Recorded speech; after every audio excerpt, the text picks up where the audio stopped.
Euh, donc avant 1939, la santé et le soin se résument essentiellement aux médecins. Charte de la médecine libérale. On fait le lien. C'est pour ça que je ne suis pas allé plus loin que ça, puisque en termes d'équipe, c'était assez synthétique et peu complet. Donc le métier d'infirmière et d'assistante sociale ne font qu'un. Ils se consacrent principalement à une fonction sociale d'aide aux populations. L'infirmière, ce n'est pas l'infirmière qu'on connaît à l'heure actuelle avec des soins techniques et une prise en charge globale du patient. En 1944, l'invention de la sécurité sociale avant la fin de la guerre. En 1945, par le Front populaire. En 1945, mise en place des assurances sociales qui permettent la naissance de l'exercice libéral, a priori. La charte. Mais vraiment, l'exercice libéral est ouvert à partir de cette date-là. Et puis, il y a de l'échange avec le public, hein, c'est ce qui était promis, donc il y a eu du teasing dessus. En 1953, la création du Code de la santé publique, vraiment notre cadre dans le sanitaire et un petit peu dans le médico-social, même si un petit peu moins. Et puis en 1958, le domicile devient vraiment un lieu de soins avec la création du tout premier HAD de France, je crois que c'était à Lyon ce premier HAD. Déclin de l'hospitalocentrisme pour des raisons économiques et démographiques. Le concept de réseau de soins naît, la coordination des acteurs autour du patient, le médecin, l'infirmière et puis une petite part d'assistante sociale. En 61, il y a quelque chose qui arrive, qui est un élément fondateur pour les soins et puis pour l'image du lieu de soins qu'est le domicile, c'est le rapport Larocque. Petite citation de ce rapport qui est importante, c'est que l'accent doit être mis par priorité sur la nécessité d'intégrer les personnes âgées et malades dans la société. Dans la société, on entend chez eux, dans la ville, dans leur domicile, tout en leur fournissant les moyens de continuer le plus longtemps possible à mener une vie indépendante par la construction de logements adaptés, la généralisation de l'aide ménagère, qu'on commence à évoquer un petit peu, à domicile, et par la création de services sociaux de toute nature qui leur sont nécessaires. Donc là, on commence à entendre qu'en plus de l'infirmière et du médecin, ce serait pas mal d'intégrer un petit peu de social et d'aide à domicile. Ces préconisations mettent l'accent sur la nécessité d'un accompagnement global pluriprofessionnel. Voilà pour le rapport Larocque. Enfin, un petit bout en avant, en 68, la genèse de l'équipe de soins, donc en mai 68, la gronde sociale, la révolte un petit peu des infirmières qui disent nous on a des compétences, on a des savoir-faire, il serait temps qu'on soit reconnus, donc elles commencent à prendre leur place. Là, on a la naissance vraiment du binôme resserré médecin-infirmière. Donc on a le médecin qui prescrit, classiquement, et puis l'infirmière, c'est un petit peu péjoratif encore à l'époque, mais elle reste encore un petit peu exécutante, elle n'est pas intégrée dans la réflexion de l'équipe de soins. Donc on est sur un binôme plus qu'une équipe.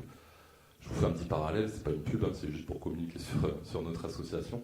Au sein de l'association du centre de soins, on crée donc un centre de soins, un service de soins, qui est constitué à l'origine par une congrégation religieuse.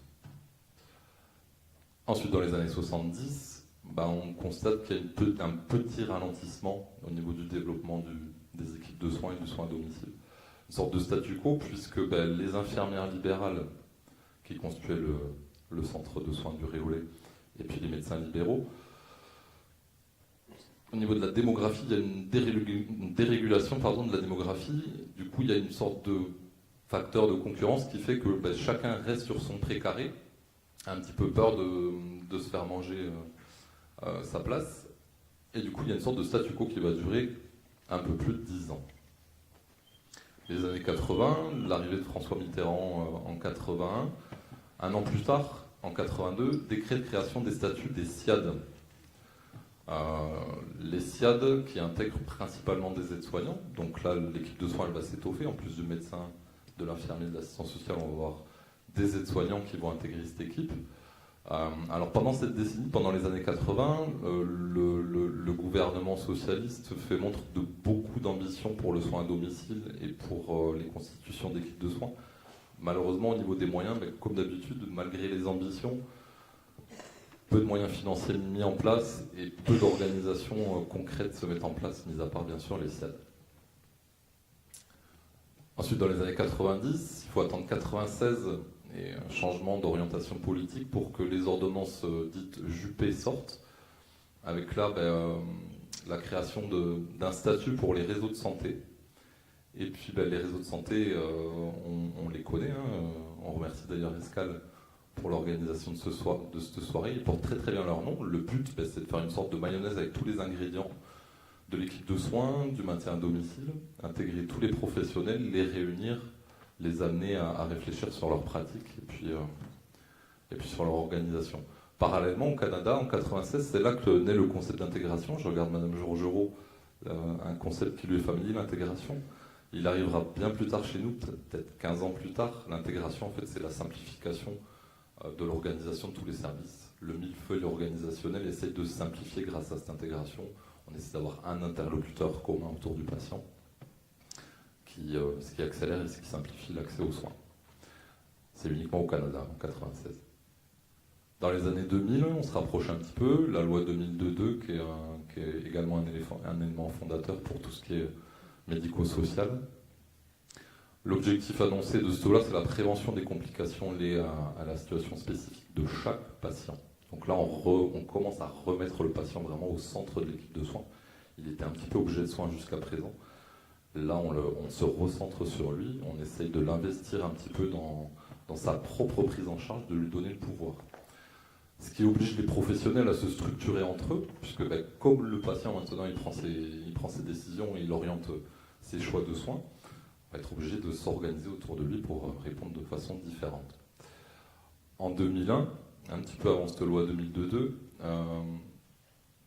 dans le social, la création des CLIC, centres locaux d'information et de coordination, et puis de l'APA en 2001, l'APA qui a été précédée en 1997 par la prestation spécifique dépendance, la PSD, qui n'a pas duré longtemps, ça a été réformé, et c'est l'APA qui a pris le relais. Là, le social commence à venir au secours du sanitaire et du médico-social de façon à compléter l'équipe de soins, mais reste quand même un petit peu en bordure, un peu borderline, voilà, et revêt toujours un aspect un petit peu péjoratif par rapport au sanitaire et au médico-social, qui ne sont pas régis par les mêmes réglementations.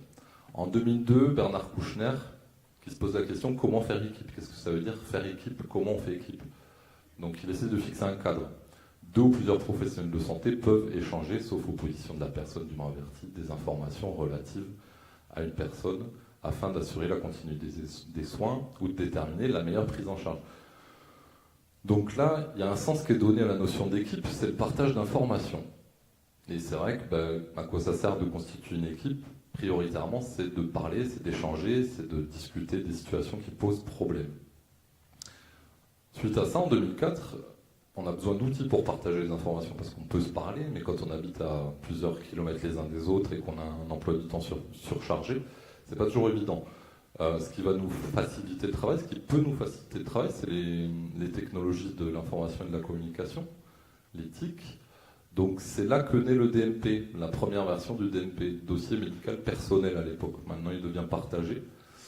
Et puis on a la création également du statut du médecin traitant, qui est considéré comme le pivot de la prise en charge du patient, qui est censé synthétiser toutes les informations et peut être un peu le chef d'orchestre de la prise en charge du patient. En 2009, la loi HPST, Organisation territoriale du système de santé, gouvernance par agence. C'est pas Madame Lespard-Elias. Un statut des équipes de soins primaires est créé, des protocoles de coopération entre médicaux et paramédicaux sont créés. Je pense que certains d'entre vous connaissent l'article 51 de cette fameuse loi HPST qui permet aux médecins et aux infirmiers d'échanger sur des pratiques communes et aux infirmiers de pratiquer des actes médicaux. Et puis il y a la création, ce dont parlait Madame Lespard-Elias tout à l'heure, des centres. Vous avez oublié les centres d'ailleurs tout à l'heure, les centres de santé, hyper important. Des centres de santé, des maisons et des pôles de santé. Ce n'est pas de la propagande. Et puis, parallèlement à ça, premier plan Alzheimer en 2008, pour une durée de 4 ans, me semble-t-il. Donc dans ce plan Alzheimer, on crée les MAIA qui sont à l'époque les maisons d'accueil et d'intégration pour les malades d'Alzheimer et qui vont changer de nom plus tard avec un acronyme encore plus compliqué. Et puis les équipes spécialisées Alzheimer. Là, l'équipe de soins, elle s'étoffe.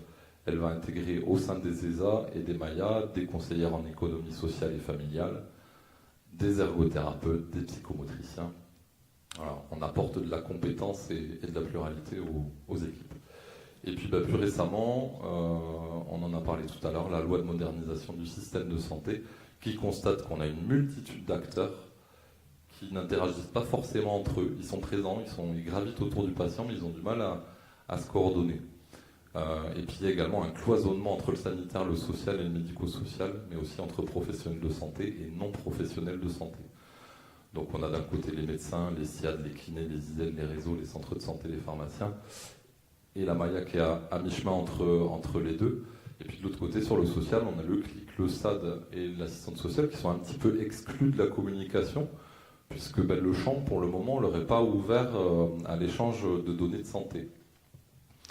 Donc cette loi, elle va, je pense, révolutionner la communication et le partage d'informations au sein des équipes de soins, puisqu'elle va apporter une définition du cadre du partage d'informations, puisque maintenant on va avoir l'autorisation, on a l'autorisation légalement d'échanger des infos avec le social, avec le médico-social et avec le sanitaire.